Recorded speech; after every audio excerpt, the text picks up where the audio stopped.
सभी का एग्ज़ाम नगरी के स्टडी प्लेटफॉर्म में स्वागत है। जैसा कि मैं आपके लिए फिर से एक नई सीरीज श्रृंखला लेकर आया हूँ, एक्सरसाइज 13 प्रैक्टिस सेट 13। ये सीरीज़ का नाम है सिलेक्शन वाली सीरीज या एग्ज़ाम में छपने वाली सीरीज़, सिलेक्शन दिलाने वाली सीरीज़। तो चलिए, इसमें 50 मोस्ट इम्पॉर्टेंट जो क्वेश्चन है संस्कृत साहित्य के, वो हम लोग देखेंगे एक नज़र में। अगर आप चैनल पे नए हैं तो चैनल को सबसे पहले चैनल को सब्सक्राइब कर लें, फिर बेल आइकन दबा दें, फिर लाइक कर दें, फिर शेयर कर दें।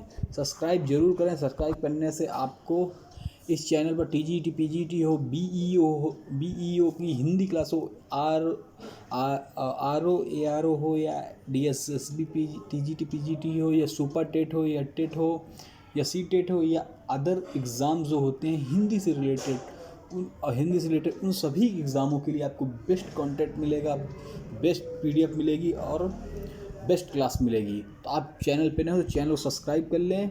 और जो टीजीटी पीजीटी मैं रोज़ कहता हूँ, झारखंड टीजीटी पीजी का आप डाल दिए, सेम ही सब्जेक्ट है, थोड़ा बहुत अंतर वो वहाँ से रिलेटेड, अगर वहाँ के पर्यावरण क्षेत्र के बारे में पूछते होंगे तो वो नहीं है, लेकिन सेम साहित्य हिंदी सेम रहता है। आप इसको डाल दीजिए। और टीजीटी पीजीटी का यूपी का जो एग्ज़ाम है, ये देखिए आपको अक्टूबर महीने के लास्ट में या नवंबर फर्स्ट वीक में आपको एग्ज़ाम हो सकता है।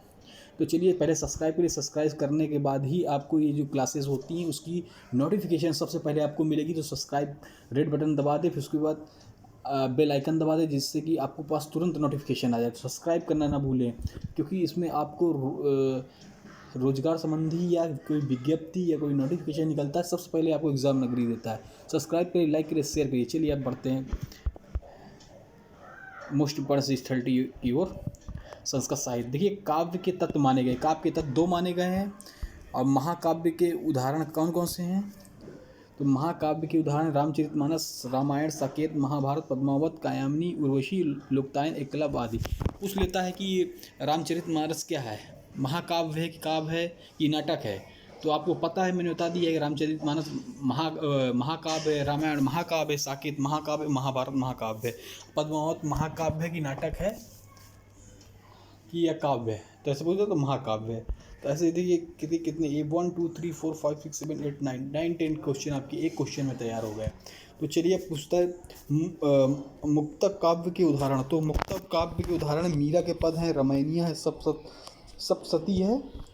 काव्य किसे कहते हैं? तो काव्य जो होता है दोष रहित, सगुण और रमणीयार्थ प्रतिपादक युगल रचना को कहते हैं। काव्य के तत्व कौन से? देखिए, काव्य के तत्व पूछ लेता है कभी कभी, तो मैं सभी तत्व आपके लिए कह रहा हूँ। भाषा तत्व, बुद्धि या विचार तत्व, कल्पना तत्व और शैली तत्व। काव्य के भेद कौन कौन से हैं? तो वही काव्य के भेद में आता है प्रबंध। प्रबंध में आता है महाकाव्य और खंड काव्य।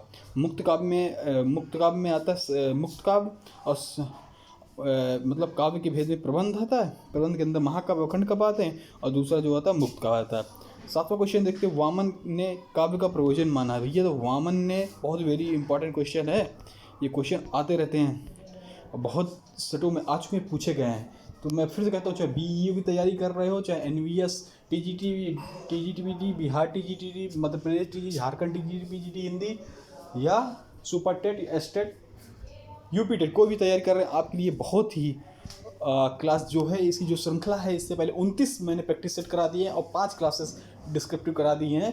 बहुत ही आसान तरीके से आप अच्छे से गेम में एग्जाम जब बैठेंगे ना, तो आप कोई कहते नहीं, वो जज्बा, वो सिलेक्शन दिलाने वाला जज्बा, ये आपको इसी क्लास से मिलेगा। आपके अंदर जो हौसला है ना, इसी क्लास से बढ़ेगा। इसलिए मैं कहता हूँ, पेन कागज़ उठाइए और लिखना चालू कर दीजिए। अगर नहीं कर सकते हैं तो आप टेलीग्राम के टीजीटी मेरा टेलीग्राम है, या यूपी टेट या यूपी SSC का टेलीग्राम बना, उस पर जुड़ जाइए, उस पर PDF पड़ जाती है। ठीक है, तो चैनल पे अगर नए, चैनल को सब्सक्राइब जरूर कर दीजिए, जिससे आपको नोटिफिकेशन वीडियो क्लासेस तुरंत आपको मिलती रहे। तो चलिए देखते हैं, वामन ने काव्य को प्रयोजन क्या माना है? तो दृष्ट प्रयोजन, जिसमें दृष्ट प्रयोजन में है प्रीति आनंद की प्राप्ति, अदृष्ट प्राप्ति में कीर्ति प्राप्ति। भामा की काव्य परिभाषा क्या है? बहुत आया, बहुत बार संस्कृत साहित्य में हिंदी का जो एक पार्ट है, देखिए हिंदी पे देखिए एक साहित्य है, हिंदी साहित्य इतिहास, हिंदी साहित्य काव्य विभाजन, और दूसरा पार्ट हिंदी साहित्य का व्याकरण, और दूसरा उसी के अंदर है संस्कृत साहित्य। संस्कृत साहित्य भामा की रचनाएं, और ये सब जो क्वेश्चन पढ़ा रहा हूँ, ये सब आते। भामा की काव्य परिभाषा क्या है? शब्दार्थों सहित काव्यम। प्रबंध काव्य का शाब्दिक अर्थ क्या है? प्रबंध का शाब्दिक अर्थ है प्रकृष्ट या विशिष्ट रूप से बंधा हुआ। ये बहुत ये पंक्ति है रसात्मक वाक्याव्यम काव्यम परिभाषा। ये आपका टीजीटी पीजीटी में तो आया ही आया। यूपी टेट सुपर टेस्ट या अन्य कोई भी डीएसबी टीजीटी पीआरटी जो एग्ज़ाम होते हैं पीजीटी अन्य स्टेट के हों और चाहे केवीएस के हों, सब में ये बहुत ही छपा हुआ क्वेश्चन बहुत बार पूछा गया है। तो भैया ये रसात्मक वाक्यम काव्यम परिभाषा किसकी? तो पंडित जगन्नाथ की। ठीक है। काव्य के कला पक्ष में निहित होती है। तो काव्य के पक्ष में क्या निहित होती है? भाषा निहित होती है। काव्य में आत्मा की तरह माना गया है। क्या माना गया काव्य में आत्मा की तरह? सब छपने वाली सीरीज़ है। आपके लिए बहुत इंपॉर्टेंट सीरीज लेकर आता हूँ, इसलिए कहता हूँ जो नए जल्दी सब्सक्राइब करें, लाइक करें, शेयर करें। तो काव्य में आत्मा की तरह माना गया, क्या माना गया? रस माना गया। 13वां देखते हैं। 50 क्वेश्चन सीरीज है, अंत तक जरूर बने रहिए, इसको देखते रहिए। सब्सक्राइब करेंगे तो और इससे लेटेस्ट मैं आपके लिए लेके आऊँगी। लेकिन 30 सीरीज़ आप हो गई, एक भी सीरीज़ आप और 4 क्लासेज जो हो गई हैं और मॉक टेस्ट के अलग जो हुए उनको मत छोड़िएगा। यही आपकी क्वेश्चन में रामबाण सिद्ध होंगे। ठीक है। तदो 200 शब्दार्थों सगुड़ा वन कलंती पुनः क्वापी परिभाषा किसकी है? Very most important. इसको रसात्मक वो जो जगन्नाथ उनकी थी और ये वेरी मोस्ट इम्पॉर्टेंट, ये मम्मट की है। ये कई बार पूछा गया और वो उससे पहले जो जगन्नाथ जिनकी हमने बताया था पंडित जगन्नाथ की रसात्मक वाक्याव्यम। ठीक है। काव्य के तत्व विभक्त किए गए हैं 4 वर्गों में प्रमुखता व्यक्त की है, जिसमें है रस शब्द 4 वर्गों में प्रमुखता है। कौन कौन से? जिसमें 4 वर्गों में प्रमुखता है रस और शब्द। ठीक है। कवि दंडी ने काव्य के भेद माने। कवि दंडी ने काव्य के कितने भेद माने हैं? ये सब मैं लेकर आया हूँ हिंदी टीजीटी में। संस्कृत साहित्य सुपर टेट में भी देखने को मिलता है, हर एग्जाम में आपको मिलता है, अगर टीजीटी पीजीटी हो या हिंदी से रिलेटेड आप कोई एग्जाम दे रहे हो। तो काव्य दंडी ने काव्य के भेद माने 3 माने।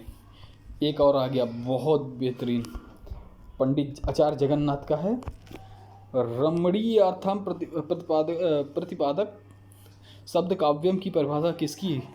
भैया जगन्नाथ जी की है, आचार्य जगन्नाथ। काव्य के रूपों में दृश्य काव्य क्या है? नाटक है। काव्य प्रयोजन की दृष्टि से मत सर्वमान्य है। किसका है काव्य प्रयोजन की दृष्टि से? भैया मम्मट का है, चाहे मम्मटाचार्य का ही है, चाहे मम्मट का है। काव्य प्रयोजन में प्रमुख माना जाता है क्या? आनंद भूति। ये क्वेश्चन आ चुका है, आप देख लीजिए टीजीपीटी, आप खोलिए प्रैक्टिस सेट खोलिए, आप देखेंगे पुराने क्वेश्चनों में ये सब क्वेश्चन आ चुके हैं। इनकी आने की संभावना बहुत है। आनंदानुभूति का काव्य रचना का प्रमुख कारण है, कारण मतलब हेतु है, क्या? प्रतिभा का। एक क्वेश्चन आया था कि कौन सा महाकाव्य सीरी से शुरू होता है और लक्ष्मी से खत्म होता है, श्री लक्ष्मी महापदा काव्यम, ऐसा कुछ था जो भारवी का लिखा हुआ था। जिन्होंने पढ़ा भाई इतना का संस्कृत साहित्य में उन्होंने बताया होगा। तो किसका था? भारवी का था। अब भारवी का एक चलिए महाकाव्य और खंड काव्य, उसके लिए मैं एक अलग लेकर आऊँगा और बहुत अच्छी पीडीएफ बनाऊंगा। अगर आप लोग सब्सक्राइब कर रहे हैं और अच्छा रिजल्ट दे रहे हैं तो मैं आपके लिए और बेहतरीन एक संस्कृत से कई क्लासें लेकर आऊँगा, जिसमें आप एग्ज़ाम में बैठेंगे, आपको कभी ये नहीं होगा कि ये क्वेश्चन नहीं आया। आपको उंगली चलेगी, आपका दिमाग चलेगा बस, और सिलेक्शन आपके हाथ में। महाकाव्य और खंड काव्य में समान लक्षण है क्या? कथानक और उपस्थापन एक जैसा होता है। किसमें? महाकाव्य और खंड काव्य में कौन सा समान लक्षण है? कथानक और उपस्थान एक जैसा होता है। ठीक है, किसमें? महाकाव्य और खंड काव्य में। और देखिए 22वां क्वेश्चन है, काव्य रचना के सहायक तत्व हैं। तो ये काव्य रचना के जो सहायक तत्व हैं तो देख लीजिए, वर्ण विषय जिसका भाव होता है, अभिव्यक्ति जो पक्ष होता है जिसको कला कहते हैं, आत्म पक्ष।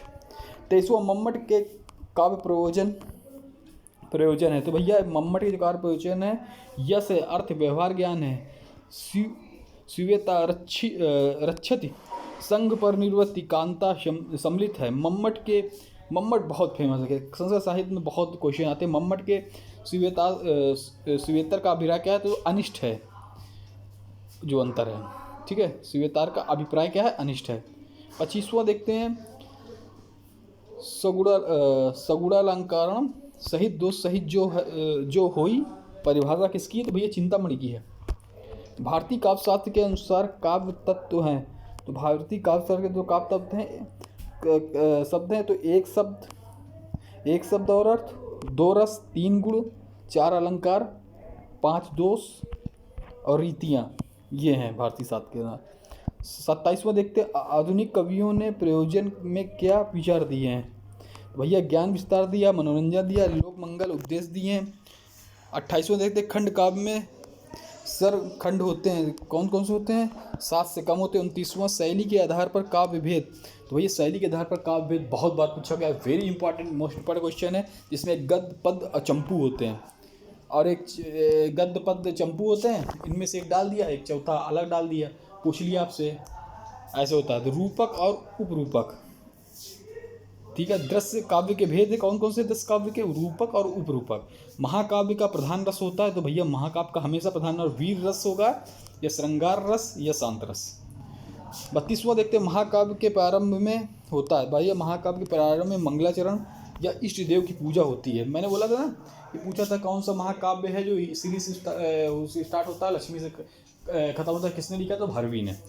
33वां, पिछले साल का देख लीजिए आप जाकर, मैंने पिछले साल का पूरा टीजीटी का क्वेश्चन पेपर एकदम विद आंसर की, एकदम कहते नहीं, एकदम अच्छे से कराया हुआ है। इसके नीचे देखिए, अगर वीडियो पड़ी होगी एग्ज़ाम में भी, इस चैनल के जाइए, इसमें आपको मिल जाएगा, ठीक है। 33वां क्वेश्चन है, रूपक के भेद हैं। रूपक के भेद हैं भैया, रूपक के भेद में नाटक है, प्रकरण है, भाण है, प्रहसन है, व्याग योग है, समवाकार है, विधि है, यह अमरक है, अंक है। 34वां है, महाकाव्य के खंड या सर्ग होते हैं भैया, तो 8 और अधिक होते हैं। महाकाव्य खंड या सर्ग होते हैं 8 और अधिक, ठीक है, 8 भी होते हैं, 8 से अधिक होते हैं। 35वां, महाकाव्य के एक सर्ग में एक छंद का प्रयोग होता है, इसका परिवर्तन किया जा सकता है, कौन सा, सर्ग के अंत में परिवर्तन किया जा सकता है। 36वां, मुक्तक काव्य है, तो ये मुक्तक काव्य जो है एकांकी सदस्यों को चमत्कृत करने में सामर्थ्य पद है। 37वां है, प्रबंध काव्य की वनस्थली है, जो मुक्तक काव्य का गुलदस्ता है, यह उक्ति किसने कही है, वेरी मोस्ट इंपॉर्टेंट, इसको एकदम काले घेरे से लिख लीजिए, ये आचार्य रामचंद्र शुक्ल ने कहा है। मैंने कहा था ना, आचार्य रामचंद्र शुक्ल की आप पिछला देखिएगा, मैंने अपने जो क्वेश्चन पिछला टीजीटी 2021 से कराया है, उसमें 3 से 4 कथन के आए हैं। मैंने कहा जिनको नहीं आता है ट्रिक में मैंने बताई है, तो आप एग्ज़ाम देने से पहले एक बार पूरा मॉडल पेपर में वो पूरा जो मैंने टीजी 2021 का पेपर सॉल्व करा है, उसको जरूर देख लीजिएगा इसी चैनल पर। 38वां है, मुक्ताकार के लक्षण होते हैं, ये संस्कृत साहित्य का एक कहते नहीं है, एक गुलदस्ता है, ये सीरीज़ गुलदस्ता सीरीज़ है। ये गुलदस्ता सीरीज़ बहुत चलेगी अभी, ये छपने वाली सीरीज़ है, इसके कई मैं भाग लेकर आऊँगा, लेकिन अच्छा रिस्पांस मिला तो, ठीक है। अगर आप लोग सब्सक्राइबर बढ़ा रहे हैं, आप लोग सब्सक्राइब कर रहे हैं, लाइक कर रहे हैं, अच्छा पॉजिटिव वो दे रहे हैं, आपके लिए देखिए ऐसे ऐसे क्वेश्चन लेकर आऊँगा कि आप एग्ज़ाम में बैठेंगे खाली, चाहे KVS की भी भर्ती आ रही है, KVS की TGPG आ रही है, और इसके बाद UP TGPG जनवरी फरवरी में बहुत ही अच्छी पद और बहुत ही अच्छी पदों की आप भर्ती देखेंगे, नई भर्ती आप देखेंगे UP TGPG की, तो बने रहिएगा, आपके लिए देखिए क्या स्वर्णिम अवसर मिल रहा है। इसके बाद TGPG KVS की और UP की फिर से आ रही, इससे ज़्यादा पद होंगे, 10,000 समथिंग पद होंगे। मार्मिकता है, कल्पना है, प्रवण है, व्यंग प्रयोग है, कोमलता है, सरलता है, नाट्य सौंदर्य है। मुक्तक के भेद कौन कौन से है, देखिए मुक्तक है, रस मुक्तक है, सुक्ति मुक्तक है। काव्य के गुण है, देखिए काव्य के गुण है, काव्य के रचनात्मक स्वरूप का उन्नयन कर रस को उत्कर्ष प्रदान करने की क्षमता। 41वां देखते हैं, भरत और दंडी के अनुसार काव्य के गुण भेद, तो भैया श्लेष है, प्रसाद है, समता है, समाधि, माधुर्य है, ओज है, पद सुमारता है, अर्थ व्यक्ति उदारता है, वह कांति है, ठीक है। 4 मम्मट फिर आ गए, क्योंकि ये संस्कृत साहित्य में इनके काफ़ी क्वेश्चन आते हैं और रिपीटेड क्वेश्चन बहुत मैंने डाले हुए हैं। आचार्य मम्मट ने काव्य के गुण बताए, भैया काव्य के गुण बताए, इन्होंने मधुर गुण बताया है, ओज बताया है, प्रसाद बताया है, ये क्वेश्चन कई बार आ चुका है। मधुर गुण में वर्जन क्या है, जिसमें टा ढ ढ ढ एवं समास युक्त रचना है। समास युक्त किस रचना किसमें है, मधुर गुण में, इसमें टा ढ ढ ढ एवं समास युक्त रचना है। 44वां, काव्य दोष वह तत्व है जो रस की हानि करता है, परिभाषा किसकी है, भैया आचार्य विश्वनाथ की है, वेरी मोस्ट इंपॉर्टेंट। मम्मट ने काव्य दोष को वर्गीकृत किया है, तो किसमें वर्गीकृत किया है, शब्द, अर्थ व रस दोषों में। ये क्वेश्चन ऐसे हैं भैया कि आपके लिए रामबाण है, रामबाण। इनको आप लिख लीजिए, नहीं लिख सकते तो PDF आपको मिल जाएगी, मैं 100% PDF डाल दूंगा ग्रुप में। श्रुति कटुत्व दोष हैं, जो श्रुति कटुत्व दोष हैं जहाँ परुष वर्णों का प्रयोग होता है। जो श्रुति कटुत्व दोष है कौन से है, जहाँ पे परुष वर्णों का प्रयोग होता है वही श्रुति कटुत्व दोष है। और परुष वर्णों का प्रयोग कहाँ वर्जित है भैया, तो जहाँ श्रृंगार, करुण तथा कोमल भाव की अभिव्यंजना में। 48वां, परुष वर्ग किस अलंकार में वर्जित नहीं है भैया, यमक अलंकार में परुष वर्ण वर्जित नहीं है।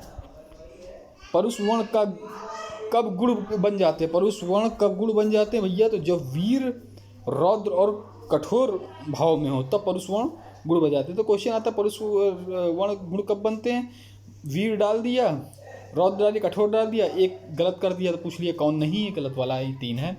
श्रुति कटुत्व दोष किस वर्ग में आता है, तो भैया शब्द दोष में आता है। तो आपको फिर कहता हूँ, जो आप चैनल पे हैं चैनल को जल्दी से सब्सक्राइब कर ले, लाइक कर दें, शेयर कर दें। इससे अच्छी श्रृंखला संस्कृत साहित्य की अब मैं लेकर आऊँगा कई वीडियो। धन्यवाद।